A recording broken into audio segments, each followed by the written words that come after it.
What is going on, everybody? It is your boy Baddog back with another video, and in this video I kind of want to talk about what the Giants should do here in free agency with the rest of their cap space, and I kind of wanted to get your opinion on if we should go after Dante Fowler or not. Now the Giants, obviously, middle linebackers, they took care of that spot. They re-signed David Mayo. And they went out and got Blake Martinez late last night, early this morning, to a 3-year, $30 million deal. So they kind of shored up the inside linebacker. They also have Ryan Connolly, so we're full of inside linebackers. Marcus Golden is a free agent, and Dante Fowler is out there. Now, Dante Fowler's market value would be about $15 million a year, 4 years, somewhere in that area. The Giants would probably have to pay him about 4 years, $60 million. He is going to be 26 as the football season starts. So he's still a young guy. Even if we had to sign him for 4 years, you get him 26, 27, 28, 29, you're getting him in his best years. He had 11.5 sacks last year, and obviously he's come into his own. He was a third overall pick a few years back, so it's not like the guy doesn't have talent.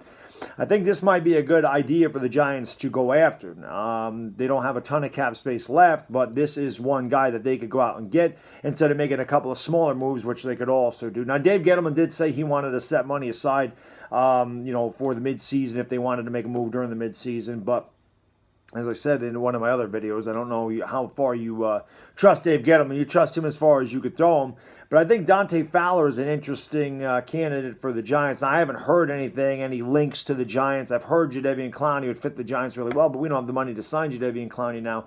So that's obviously not going to happen. And again, letting Marcus Golden walk, you're going to need some outside linebacker positioning there. And then it would probably alleviate you having to draft Isaiah Simmons. You could go out and get your line, your left tackle to protect Daniel Jones and shore up the offensive line, which is what I think the Giants might do anyway. So again, they've kind of shored up the middle. I wouldn't say shored up. They went out and addressed the middle linebacker spot. I don't know how far I trust David Mayo and Ryan Connolly coming off the injury and Blake Martinez to shore up the middle of the linebacking core. But a guy like Dante Fowler, who can rush off the edge and is obviously an impact player on defense, might make some sense for the New York Giants. I just was sitting there trying to think of guys that they could go after. And this is a guy, he's still out there. Again, I haven't heard any rumors as far as him going anywhere. I just kind of know he's not going to go back to the Rams. So it'd be an interesting situation. What do you guys think? Let me know in the comment section. And by the way, if there's somebody that you guys want the Giants to get, whether it be on defense or offense, man, leave it in the comment section. Let me know, because there's still obviously a lot of positions that we need to fill. We could definitely use a center. There's no doubt about that. There's talk of the kid from Denver coming over here. We could definitely use a guy like Darrell Williams. We could definitely use some bulking up on the offensive line. They're going to let Mike Remmers walk, so we're going to need a right tackle. And we all know Jalapeno is going to walk, and he was terrible anyway, so we're going to need a center.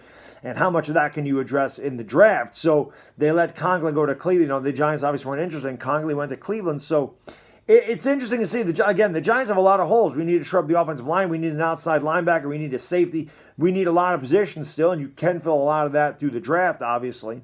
But with the cap space, do the Giants make a run at a Dante Fowler, get an impact linebacker on the outside that can pass rush? Like I said, he had 11.5 sacks. So is this a move that the Giants should look at? They'd probably take a lot of the remaining cap space to sign him here. But, maybe it's a guy they look at. Again, let me know what you think in the comments section. It's kind of brainstorming. I know they signed the tight end from San Francisco, Toilolo, or however you say that last name, and, more as a blocking linebacker, or a blocking tight end to replace Rhett Ellison. So don't mind me, guys. I'm tripping over myself in this. I'm exhausted. I got 3 hours sleep. I got home early today, so I'm going to take a nap right now after this video is done. So, again, let me know what you think in the comments section, guys. Who would you want, and do you think Dante Fowler is a good fit for the New York Giants? Let me know what you think. Until next time, guys, it's the Bad Diggity Dizzle, and I am gone. Peace!